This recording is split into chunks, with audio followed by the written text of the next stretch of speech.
Hello friends, welcome to அல்ட்ராடிபி channel. நாம் இப்போ பார்க்க போகிற டாபிக் பிஎம் கிசானுடைய 19வது தவணைக்கான சூப்பரான அப்டேஷன் தான் நம்ம இந்த வீடியோவில் ஃபுல்லாக பார்க்க போகிறோம். நாம் வீடியோவை பார்க்குறதுக்கு முன்னாடி நீங்கள் இது வரைக்கும் நம்ம சேனலை சப்ஸ்கிரைப் பண்ணலைன்னா மறக்காமல் சப்ஸ்கிரைப் பண்ணிங்க.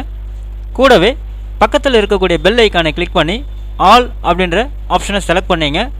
அப்போ தான் நம்ம சேனலில் போஸ்ட் பண்ணுற எல்லா வீடியோஸினுடைய நோட்டிஃபிகேஷன் உங்களுக்கு உடனே கிடைக்கும். வீடியோவை ஸ்கிப் பண்ணாமல் முழுசாக பாருங்கள்.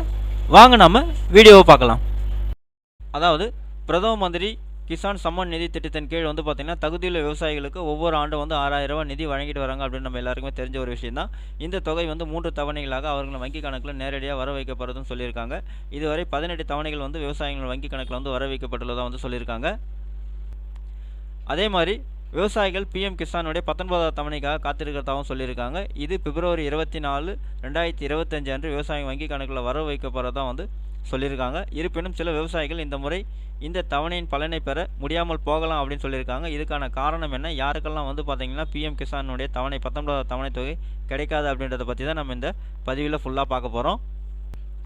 அதாவது பிஎம் கிசானுடைய 19வது தொகை யாருக்கெல்லாம் கிடைக்காது அப்படின்னு நம்ம பார்த்தோம்னா, அதாவது இந்த திட்டத்தினுடைய பலன்களை பெறதுக்காக விவசாயிகள் சில பரிந்துரைக்கப்பட்ட நிபந்தனைகளை பின்பற்ற வேண்டும் அப்படின்னு சொல்லியிருக்காங்க. விவசாயிகள் இந்த நிபந்தனைகளை பூர்த்தி செய்யவிட்டால் அவருக்கு 19வது தவணை கிடைக்காது அப்படின்னு சொல்லியிருக்காங்க.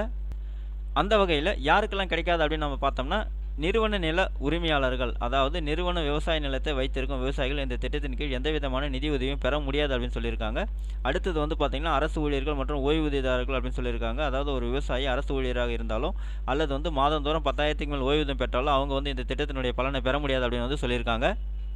அது மட்டும் இல்லாமல் அதிக வருமானம் பெறும் வல்லுநர்கள் அப்படின்னு சொல்லியிருக்காங்க. ஸோ அதிக வருமானம் பெறும் வல்லுநர்கள் அப்படின்னும் போது மருத்துவர்கள், பொறியாளர்கள், வழக்கறிஞர்கள், அதே மாதிரி பார்த்திங்கன்னா சார்ட்டர்ட் அக்கௌண்ட்ஸு மற்றும் கட்டட கலைஞர்கள் போன்ற அதிக வருமானம் பெறும் வல்லுநர்கள் விவசாயத்தில் ஈடுபட்டிருந்தாலும் இந்த திட்டத்திற்காக தகுதியற்றவர்களாக கருதப்படுவார்கள் அப்படின்னு சொல்லியிருக்காங்க.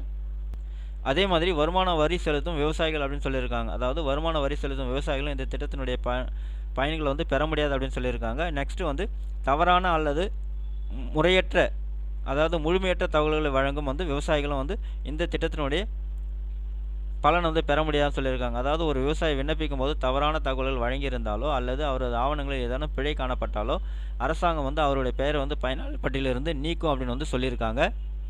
அடுத்தது பார்த்தீங்கன்னா இகேஒய்சி செய்யாத விவசாயிகள், அதாவது பிஎம் கிசான் யோஜனா பொறுத்த மட்டிலும் கண்டிப்பாக பார்த்தீங்கன்னாக்கா விவசாயிகள் அவங்களுடைய கேஒய்சியை அப்டேஷன் செய்யணும். அது கட்டாயமாக்கி இருக்கிறாங்க. ஸோ இதுவரை யாரும் பார்த்தீங்கன்னா கேஒய்சியை அப்டேட் பண்ணாமல் இருக்காங்களோ அவங்களுக்கு 19வது தவணை நிறுத்தப்படலாம் அப்படின்னு சொல்லியிருக்காங்க.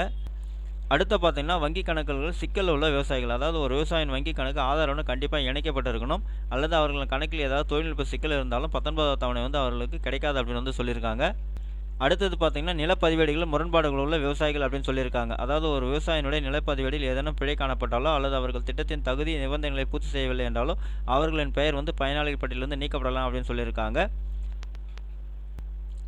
அப்போது நீங்கள் செய்ய வேண்டிய 3 முக்கியமான விஷயங்கள் என்னென்ன அப்படின்னு பார்த்தீங்கன்னா, ஃபஸ்ட்டு நீங்கள் கேஒய்சியை அப்டேட் பண்ணணும். ஆன்லைனில் போயிட்டு, அதாவது பிஎம் கிசான் வெப்சைட்டில் போயிட்டு நீங்கள் உங்களுடைய கேஒய்சியை நீங்கள் அப்டேட் பண்ணணும். உங்கள் வங்கி கணக்கோட ஆதாரம் நீங்கள் லிங்க் பண்ணியிருக்கணும். அடுத்தது உங்களுடைய பட்டா காப்பி உங்கள் பேரில் தான் இருக்கா அப்படின்றத நீங்கள் கன்ஃபார்ம் பண்ணிங்கன்னா, உங்கள் பட்டா காப்பி உங்கள் பேரில் இல்லாமல் வேறு யார் பேரில் இருந்தது அப்படின்னா உங்களுக்கு 19வது தவணை கிடைக்கிறதுக்கான வாய்ப்புகள் இல்லை அப்படின்னு சொல்லியிருக்காங்க.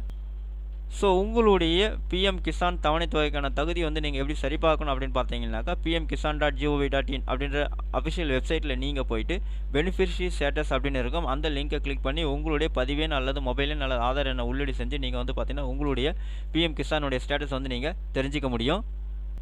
ஸோ பிஎம் கிசான் திட்டம்னா என்ன அப்படின்றது எல்லாருக்குமே தெரிஞ்ச விஷயம் தான். இருந்தாலும் ஒரு முறை நான் சொல்லிடுறேன். பிரதம மந்திரி கிசான் சம்மன் நிதி யோஜனா அப்படின்றது விவசாயிகளுக்கு மத்திய அரசின் ஒரு தனித்துவமான திட்டம் அப்படின்னு சொல்லியிருக்காங்க. இதன் கீழ் ஒவ்வொரு ஆண்டும் பார்த்தீங்கன்னா தகுதியுள்ள விவசாயிகளுக்கு 3 தவணைகளாக 6000 வழங்கப்படுறதா சொல்லியிருக்காங்க. ஸோ அந்த 6000 எப்படி வழங்கப்படுது அப்படின்னு நம்ம பார்த்தோம்னா, ஒவ்வொரு ஆண்டும் பார்த்தீங்கன்னா 3 தவணைகளே கிடைக்கும். அந்த 6000 பார்த்தீங்கன்னா முதல் தவணை ஏப்ரல்லேருந்து ஜூலைக்குள்ளே ஃபஸ்ட்டு தவணையும், 2வது தவணை ஆகஸ்ட்லேருந்து நவம்பருக்குள்ளேயும், 3வது தவணை பார்த்தீங்கன்னா டிசம்பர்லேருந்து மார்ச்சுக்குள்ளேயும் கொடுக்கத்தான் சொல்லியிருக்காங்க.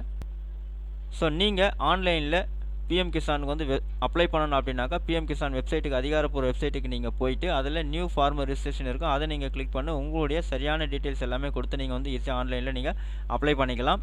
ஸோ அதே வந்து நீங்கள் ஸ்டேட்டஸ் செக் பண்ணணும் அப்படின் போது அதிலே வந்து பார்த்தீங்கன்னா பெனிஃபிஷரி ஸ்டேட்டஸ் அப்படின்னு ஒரு ஆப்ஷன் இருக்கும், அதை நீங்கள் கிளிக் பண்ணி உங்களுடைய ஆதார் எண் மொபைல் எண்ணை கொடுத்து நீங்கள் உங்களுடைய ஸ்டேட்டஸ் வந்து செக் பண்ணிக்கலாம்னு சொல்லியிருக்காங்க. ஓகே ஃப்ரெண்ட்ஸ், அவ்வளோதான் உங்களுக்கான இன்ஃபர்மேஷன்.